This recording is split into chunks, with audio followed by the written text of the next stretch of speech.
I've always thought it would be neat to be able to say that I created jobs for people. And I was already doing that to a certain extent by helping my clients scale their business.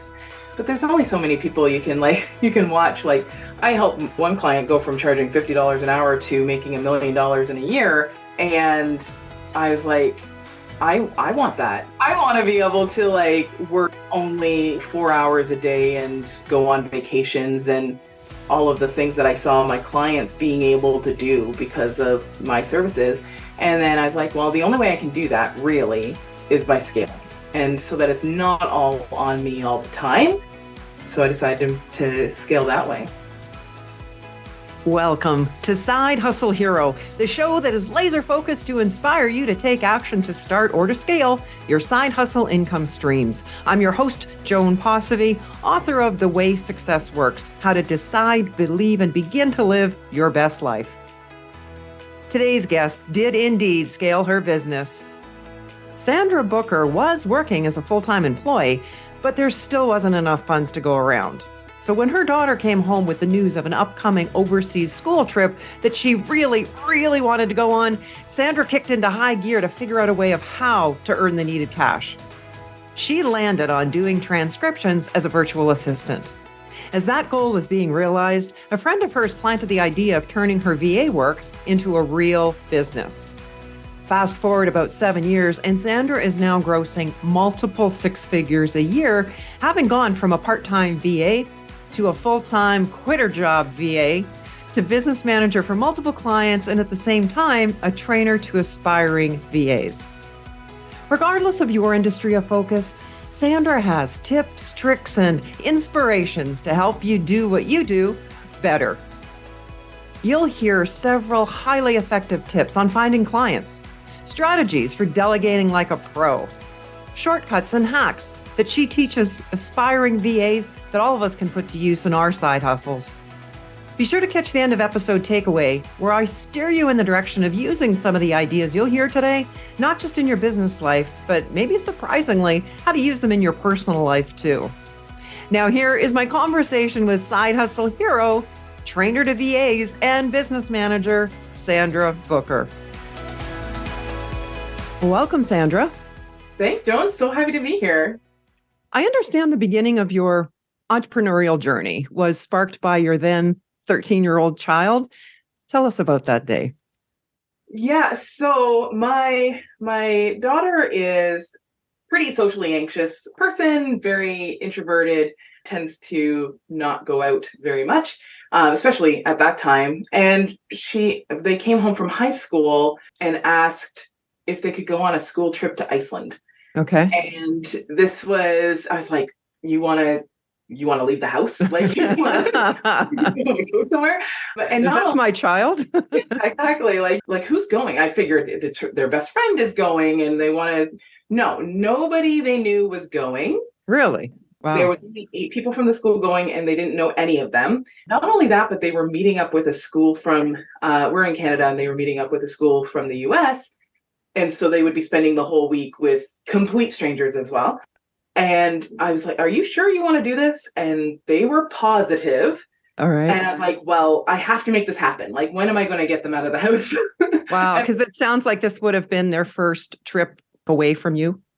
Yeah, it would have been, their first trip away from us on their own for any length of time. They had done some camping early on, like 6, 7, and 8. So they had been away from us before, but in the last, they had really gotten a lot more anxious, and to try and get them out of the house was almost impossible. So the fact that they wanted to go on, knew this had to happen before they changed their mind. So the problem was I didn't have any money. My husband and I, paycheck to paycheck. We didn't have any savings at all. I often was working extra jobs just to make ends meet, and I didn't know how I was going to make it happen. And then a friend, so I'd been asking around friends, like, do you have any leads on like part-time jobs or anything like that? Just need to make some extra cash. And somebody mentioned Fiverr, and I decided to check it out. For years, I had this idea of a virtual assistant role in my head. Okay. I actually originally first thought about it before I even had the internet back when I was just starting high school, was my Wow. first virtual assistant. But yeah, it was, they mentioned Fiverr. I went, okay, well, what can I offer? And the idea of transcription services was like the first thing I thought of to put out. And I started a gig and it took off. Wow. How much did you have to earn to pay for the trip? Yeah, so her trip, if I'm remembering correctly, was about $2,500 for the trip. And I managed to make $3,000 that year in the last 3 months of that year through the transcription services. So Wow. able to pay for their trip, no problem. And I did have the idea of possibly like stopping at that point, but I thought, hey, well, it's Christmas and then birthdays, mom makes Okay. and then another opportunity for her came up the next year, early next year. They gave notice that there was going to be another trip, and this one was to Italy. Wow. And she wanted to do that one too. And I was like, well, I'm making the money. I wonder if I can keep this up. And Well, I was going to ask you how Ireland went. So it must have gone very well if she was looking at wanting to go to Italy then. yes, yeah, it was Iceland, and sorry, Iceland. yeah, and they absolutely loved it. Their favorite part was like they came home and they're like, the air is just amazing, and we were like drinking from the glaciers, like just bring a reusable water bottle with them when they went hiking, and they would just fill it up wherever they were in any spring that was running. And they were like, it was just the best thing. It was so quiet, so nice, and they had a fantastic time. Fantastic. So that just added more to your motivation to make this Fiverr thing work. Yes, yeah, 100%. The fact that they enjoyed it so much, they got so much out of it, and they met some friends and they got along with some people and everything. But they came home and it was not that it completely changed them, but just the fact that they had this experience, it made them feel like, oh, there's other things to explore. So yeah, when the next trip came up, I'm like, when I went to school, they didn't have trips to Iceland and Italy. No, but no. I was lucky if we got a trip to the park. Yeah, we went to the zoo once, and it was. Well, did you, at that point then, when you focused on raising funds for the Italy trip, did you stick with Fiverr for a while? I ended up sticking with Fiverr for about a year. Okay. I kind of lucked out when I put up my gig because I was thinking virtual assistant services. So when I went to put the gig up, I went to the virtual assistant category and I put my transcription services up there, not realizing that there's actually a spot to put transcription services. Oh. That was completely full of other transcriptionists. Yes. And it worked out really well because people who, like business owners, the people I wanted to work with, they weren't thinking either, like, I need to hire a transcriptionist. They were thinking, I need to hire an assistant. Right. So they would come that includes that. Yes. Yeah, exactly. So they'd come to Fiverr, they'd go to the virtual assistant category. They'd see I think at the time I was like one of 10, maybe. Like it was like so few of us that were description work in that spot. And I lucked out because people came to me. And then I also I knew that people were just going to go with whoever responded first, pretty much. Okay. So I was also very like, I had my phone with me at work, and don't tell my ex-boss, but I'd have my phone with me at work.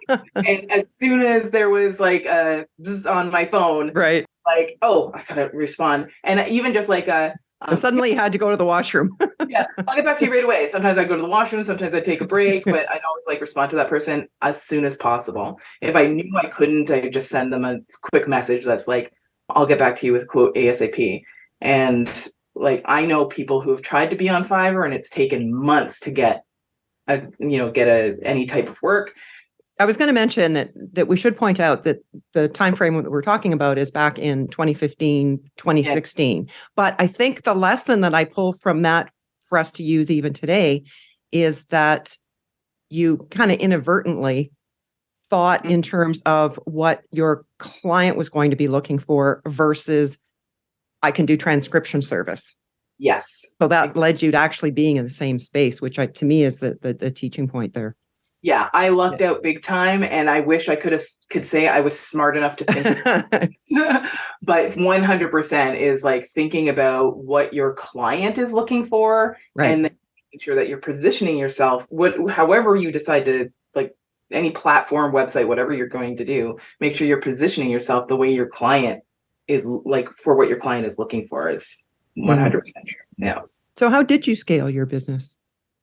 So I started, because had been put my gig up on the virtual assistant category. Everybody knew that I was a virtual assistant, and people who were happy with my work would often ask me if I could do anything else or what I could do. And I can do pretty much anything. What do you want me to do? What are you looking for? And I taught myself many, many different programs and skills in order to be able to offer services to people. And I was always very upfront, like, hey, I've never done that before, but let me look into it. I'll let you know if I can do it. And people really responded to that because I wasn't just blowing smoke or anything like that. So sure. Yeah. They appreciated the honesty. Yeah. Yeah. They had the opportunity to say no or, yes or no. But yeah, a few of them ended up asking if I could do work outside of Fiverr, and I was more than happy to do that, even though that's against Fiverr's terms and conditions. So don't tell anybody. But they moved off of Fiverr, so I moved off of Fiverr with them and just started offering more services. And then a little while later, probably like April of 2015, something like that, maybe earlier, a friend of mine said, you could make this into a business. Wow. And it hadn't really even dawned on me to do that. Right. Yeah, I was happy in the job that I was in for the most part. So I never had really thought about starting my own business until they put that in my head. And then I was like, okay, how do I make that happen? And again, it was a bit of boldness, strategy, and luck that helped me scale. How did you know what to charge? I didn't. I kind of decided like what I wanted to make, and then self-doubt and imposter syndrome took over and made me charge much less than what I wanted to make.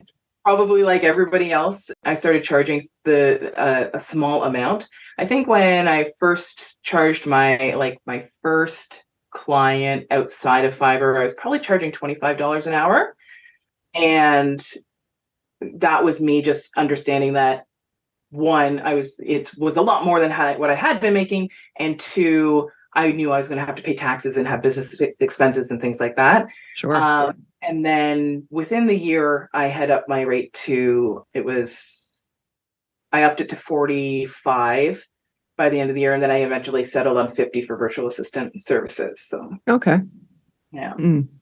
And for the longest time, you were working on your own.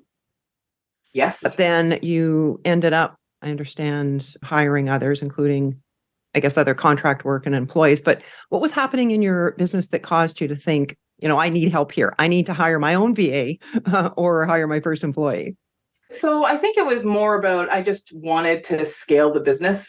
So I could have just kept going, and been happy just doing work for people and just being a freelancer, and it would have been fine. But I saw the potential for scaling the business and really making a difference in the world. And I've always thought it would be neat to be able to say that I created jobs for people. And I was already doing that to a certain extent by helping my clients scale their business. But there's only so many people you can watch. Like I helped one client go from charging $50 an hour to making $1 million in a year. And I was like, I want that. I could do that for me. I want to be able to work only 4 hours a day and go on vacations and all of the things that I saw my clients being able to do because of my services. And then I was like, well, the only way I can do that really is by scaling. And so that it's not all on me all the time. For sure. And then also it helped my clients because it gave them a backup. So if I was away, they had somebody else that could step in. If I got sick, they had somebody else that could step in. So it was a win-win all around. And so I decided to scale that way. In order for you to scale the business and bring others into the fold, you need to be skilled at delegation. And I understand that you actually have some delegation secrets. And during my banking career, I really struggled with that because, of course, back then I thought that I needed to do it all. And of course, that resulted in very long days. What advice can you share to, say, delegate like a pro? Oh my gosh, yeah. Delegation is like one thing almost everybody struggles with, especially when it's our own business and it's like we're doing this business because it's something that we love. And then we start feeling like we're the only ones that can do certain things in our business. Yes. And as soon as one person, like as soon as somebody has like even one bad experience, they think, oh my gosh, like this is never going to work. And it really plays on them. So I think that the big thing for delegating is one, taking your time to hire. So the big mistake I see most people make is that they rush to hire. They wait so long to get help that they're desperate and they just hire the first person that says me. Like the first person says I should do it, they're like, yes, come on board. And then once they hire them, they say, here, like do all these things. And then they just hope it gets done. So they kind of do a hands-off thing. That's kind of the trend I see people do. And then they also think, well, I hired this person for this one little thing, so they probably can't do anything else. Delegating is about one, hiring slow so that you know the person you've hired can do the work. And then two, once they're onboarded, like once you've hired them in whatever capacity, whether an employee or subcontractor or contractor, you check in with them regularly to double check to make sure that your assumption about them being able to do the work is correct. Because if you just do hands off and then they make a mistake, you start feeling panicked, like, oh no, like everything's going to be wrong. I can't trust them anymore. Now I have to do it all myself. But if you check in with them and just like make sure, you just understand that it's going to take time. Even somebody that is a virtual assistant, they're not a virtual assistant in your company right now. They still need to get to know you and your clients and your business and all of that. And your preferences.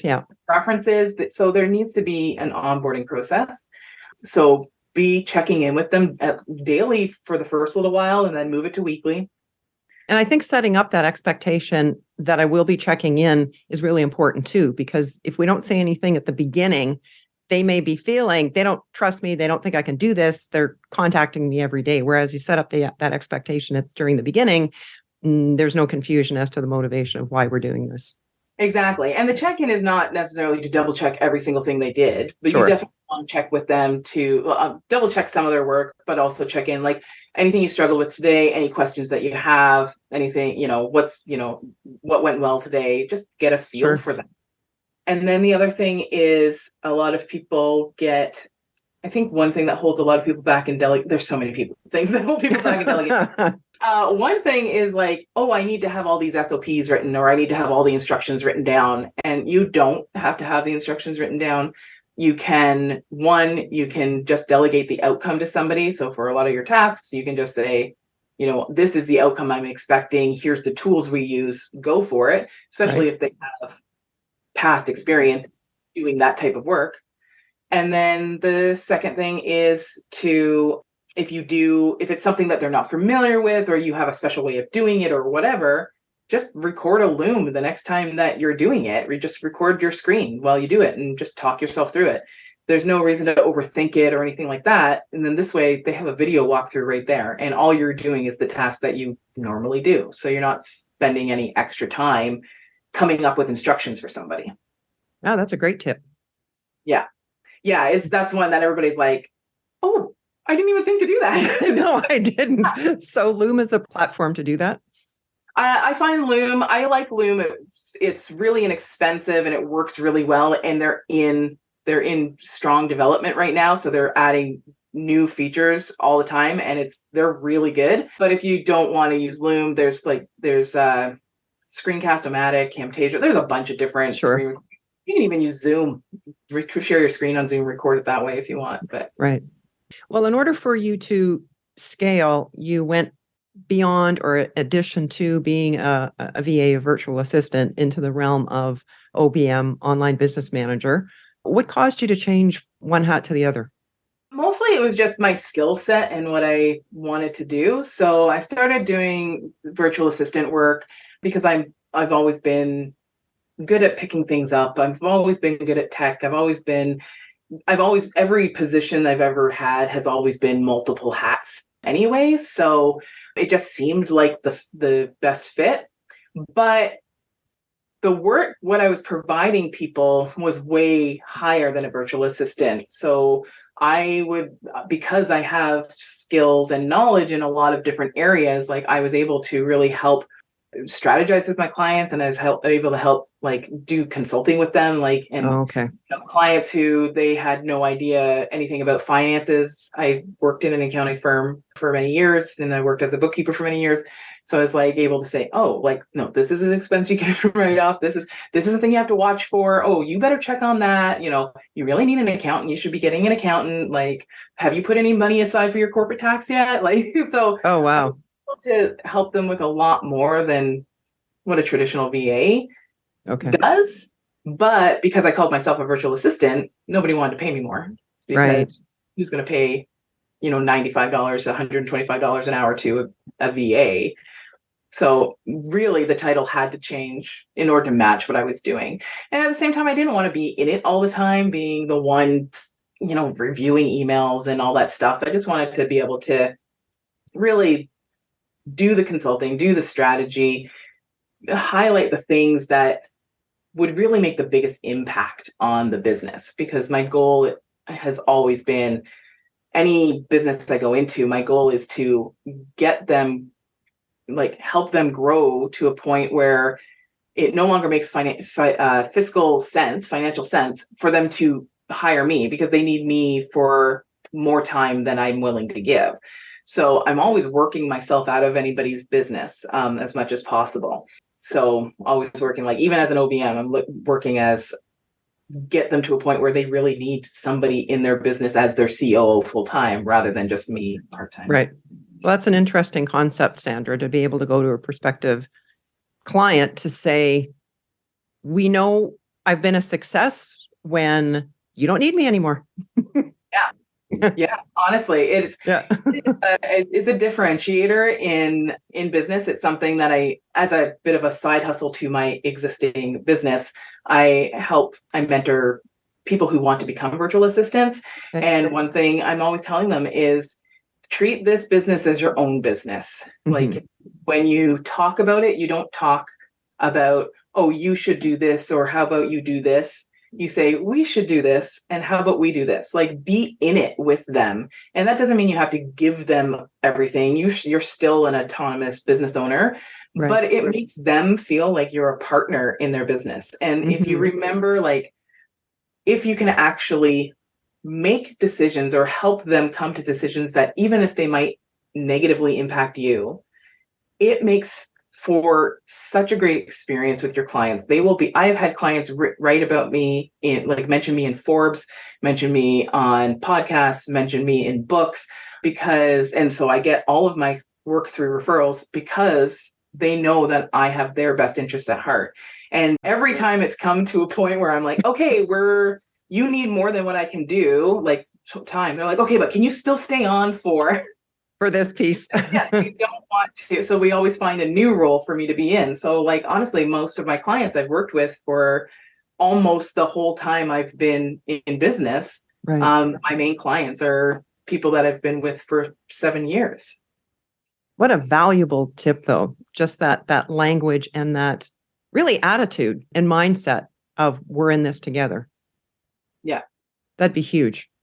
Yeah. It really makes an impact to your client when they know that especially if you're working as a virtual assistant or something like that you're a partner in their team. I was going to ask you the difference between the two, but I think you've kind of already described it. It sounds like the VA is more like task oriented, where OBM is bigger picture strategy. Is that right? Exactly. You do have, like, in the space, it's kind of like the Wild Wild West in regards to what people call themselves. Okay. So you do get a lot of people who call themselves OBMs. I tend to call myself a business manager to try and differentiate myself a little bit. Okay. OBMs do tend to be, a lot of the time, you'll find that they are doing all of the implementation, and trying to do that strategy piece. And that can be okay to have somebody straddle that. But eventually, as you grow, something gives. Sure. They either they lose the strategy because they're too busy doing the day-to-day, or they lose the day-to-day because they're too busy doing the strategy, whichever one they prefer to do, honestly.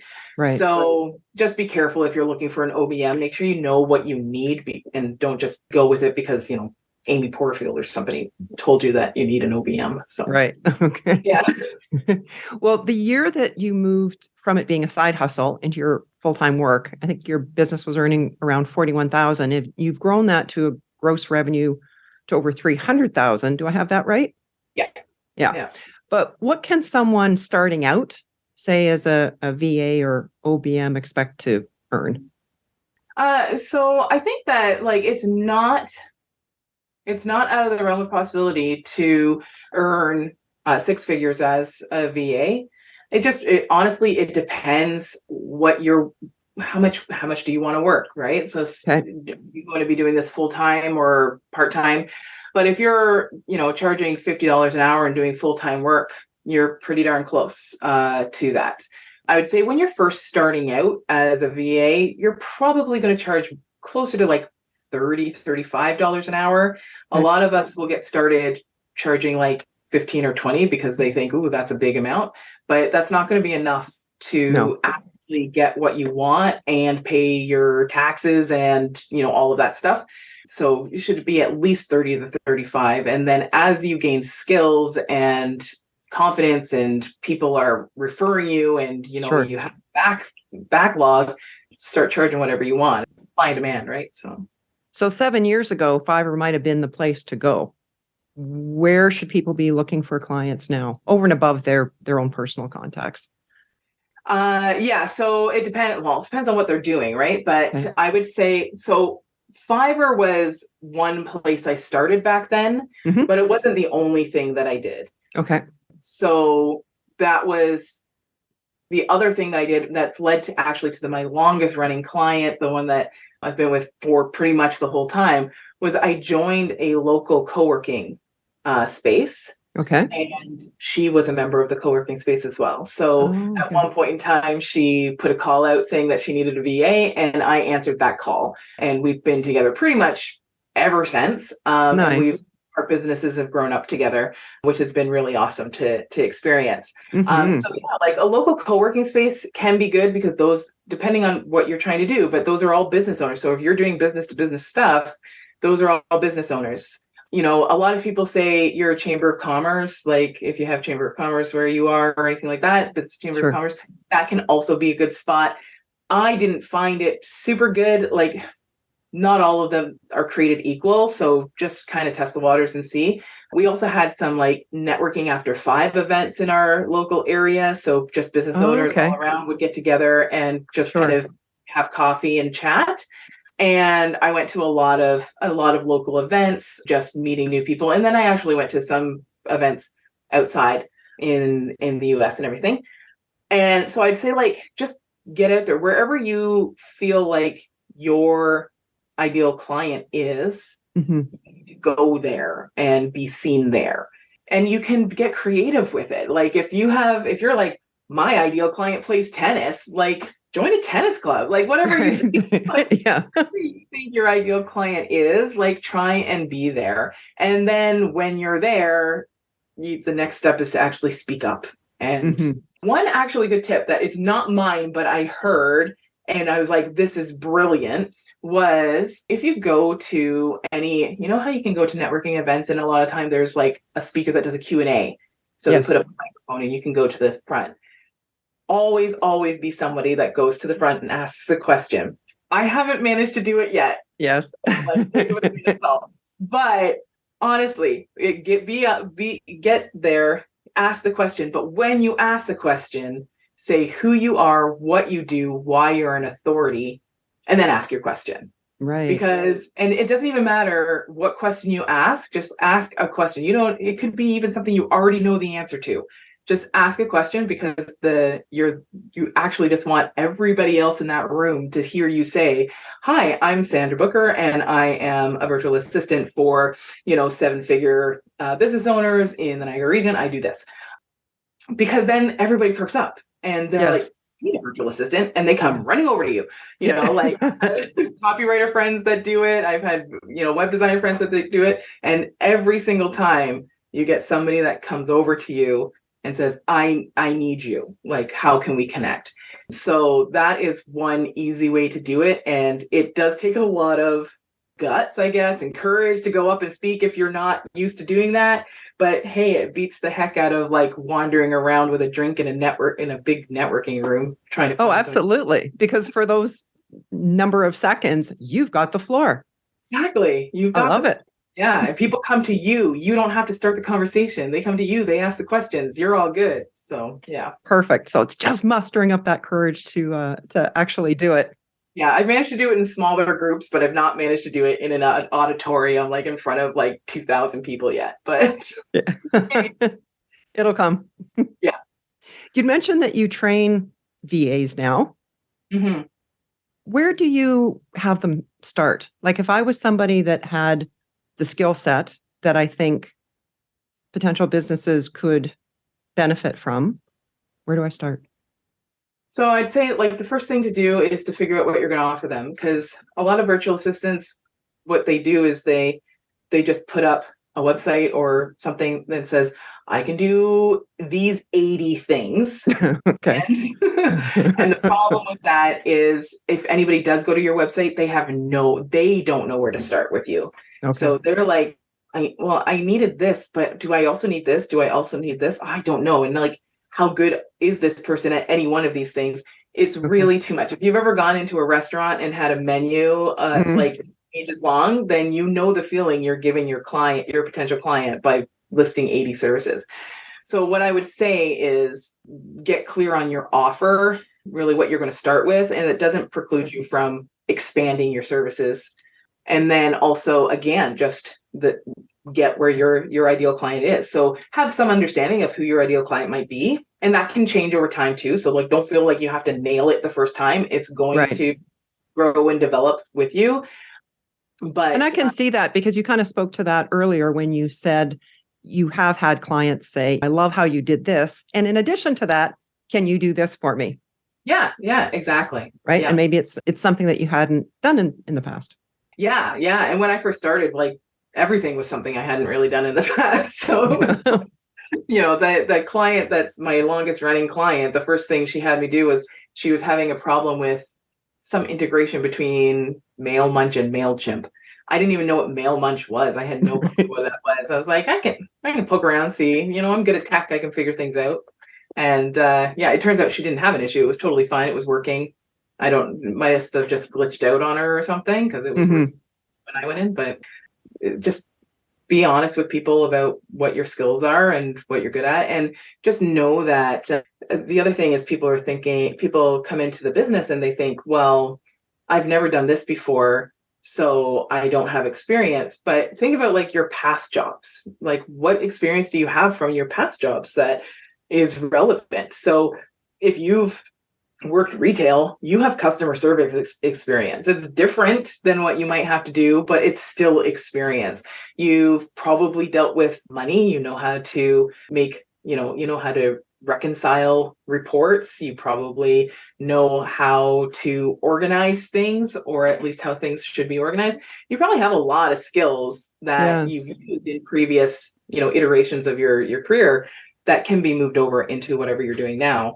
And then also things that you do for yourself count. So if you want to be a copywriter and you've never gotten paid to write copy, you can write copy for yourself. You can write, go onto different websites and like play around with like, oh, I changed this headline to this and I changed this headline to that. If you're a web designer, make up some templates, like just do the work. Like you can spend a lot of stuff in your business. There's a lot of different resources you can spend in your business, money and time being one of them. So if you're, spend some of that time creating your own portfolio if need be. And if you need help with that, reach out to somebody that's good at it because it'll pay off. Like there was one person that I hired actually as a manager of one of my businesses, and I was blown away how he could show me on his resume how his past experience in completely unrelated industries applied to this industry that he was applying for. It was brilliant. I mean, that was a large reason why I'd never seen it done so well as he did it. It was so cool. Yeah, it's really important to be able to do that, to be able to see the correlations between what you've done and what you could do. Yeah, versus, and I know this is an extreme example, but both are completely 100% true. So I just told you about the one, his name was Richard. Earlier than that, I actually received a submission from a job applicant where she said, well, this was for an office position I was hiring. And she said, I used to be a nanny for 2 kids. And if you look at this particular job site resume platform, you'll see my resume. And that's it. So number one, there was no relation between the two that she pointed out. And secondly, I had to go find her resume, which of course I didn't do.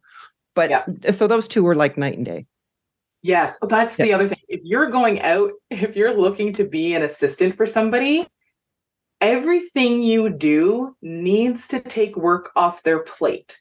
So think about, how they, think about how the person you're sending this to is receiving it. So, because I had something similar, I had somebody say in response to a question on a job application, give me like a link to somewhere else. And I'm like, no, man, like I'm looking here. This is where the information should be. I'm not looking elsewhere, And so the other thing when I was, that I still do, but when I started as a virtual assistant, I never ever send anybody, I never say, hey, let's chat. Here's my link. Like, I don't do that. Typically what I do is, hey, let's chat. I'm available this day or this day. And if neither of those work, you can also book in here. Because that way, those people, like, if you just say, here's my link, you've just assigned them a task. Right. If you say, I'm available here and here, and also if that doesn't work, this is available, it just softens it and it makes it usable. And they will often, if they're good with booking in, they'll just book in.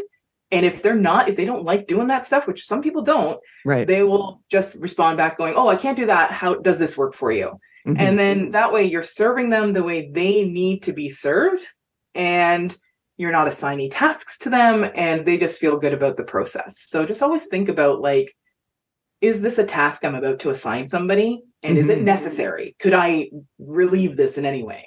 Yeah, I'm supposed to be a virtual assistant and be helpful, not adding more work. Yeah, exactly. Yeah, excellent tip. What's the best way for our listeners to connect with you, Sandra? I think the best way to connect with me is probably just through my website. If you want to get in touch with me, anyoldtask.ca. I'm also on Instagram at anyoldtask. And I have a YouTube channel. You can find me on YouTube or on your favorite podcast app, podcast app, at Sidekick COO. Love the title. Thanks. I like it too. And we'll make sure all those links are in the show notes. Wonderful. Well, clearly you're a woman of action. So what's your best tip, Sandra, to help others to pursue their side hustle dream? So I knew you were going to ask this, and I've been thinking about it for days now, trying to figure out what is the best tip, because it really depends on where somebody is in their journey, right? So often it's like, just get started. But I would say that probably the best tip is to think about, to get clear on what it is that's stopping you from moving forward.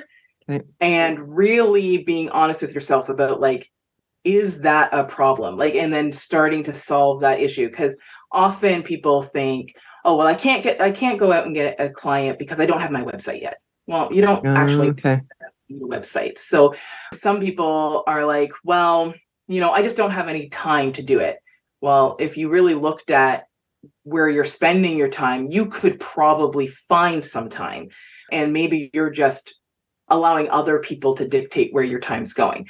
So, and that's not true for everybody, but it could be true. So I invite you to actually look into it. So just think about what is the reason you have right now for not working on your side hustle, and then one, be honest with yourself. Is this an actual issue, or is it a reason because there's actually some fear behind moving forward? And just try and be as honest as possible with yourself. And if it is really the reason, then start figuring out how you can address that reason. Like, how can you fix that and then move forward? Because if you just say, well, I can't, then you never will. So you have to say, well, this is stopping me right now. How can I fix that? And then move forward. Exactly like you did when your 13-year-old child came home. It wasn't like they can't go because we don't have the money. You switched that to, how can I?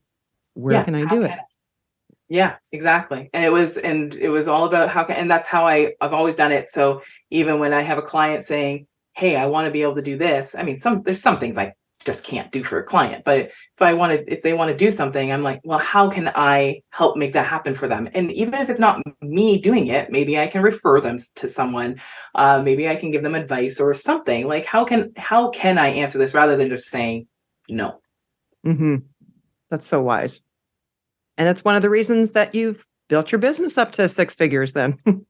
Yeah, it's one of the reasons I've built my business as high as I have. It's one of the reasons I've managed to help clients build theirs even higher.